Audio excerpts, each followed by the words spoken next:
Ayan, nagkasundo na kami ni Bossing dun sa Evo 3 na naman mga bossing. Evo 3 na automatic transmission. Kulay pula. Dadalhin pa ng Tugigaraw. Ayun. Okay na tayo dyan, boss ha? Sa reserve mo. Okay. Ayan, magandang araw mga bossing. Meron tayong customer ngayon, sila Bossing. Baka kanina pa oh, yan. Ayan. Ayan sila Bossing oh. Ano nagustuhan niyo, boss? Sasakyan?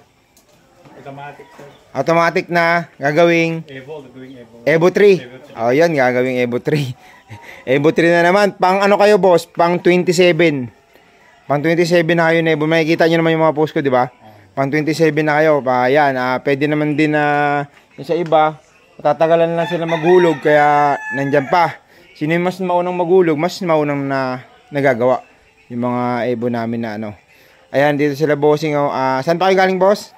Galing Manila kami, sir. Galing Manila. Saan nyo dadalhin yung unit na gagawing ano? Evo? Tugigaraw, sir. Tugigaraw. Ayun, arangkada ng Tugigaraw. Kulay pula rin, boss. Ganto rin. Yan, ganto rin na automatic, no? Ayan, magpapareserve si Bossing ng automatic na kulay pula na Evo.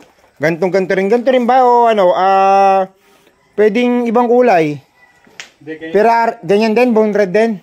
Hindi pa siya makintab kasi wala pang top coat yan eh. Pag tinapkot yan, maganda yan. Yan. Kasi medyo matagal-tagal pa yung ano dyan, may-ari dyan. Ano naman yung kulay ng ano, ng mugs, boss? Gold, sir. Gold yung ano niya. Yung caliper niya, pula na rin. Pula na rin. Okay yan. Yan, nagkasundo na kami ni Bossing sa unit. Nagpa-reserve sila ng automatic transmission na FI engine. Gagawin nating Evo 3. Ayan, baka may gusto mo na yung shoutout, boss. Shoutout mo muna. Shoutout sa bata kay Maray. Ayan. Boss. Shoutout sa girlfriend mo saka sa Tugigaraw. Iyon. Shoutout sa mga taga Tugigaraw dyan. So makakabunta yung Evo natin. Abangan nyo dyan sa Tugigaraw. Makakabunta yung evolution natin dyan. Okay na tayo, boss. Bossing.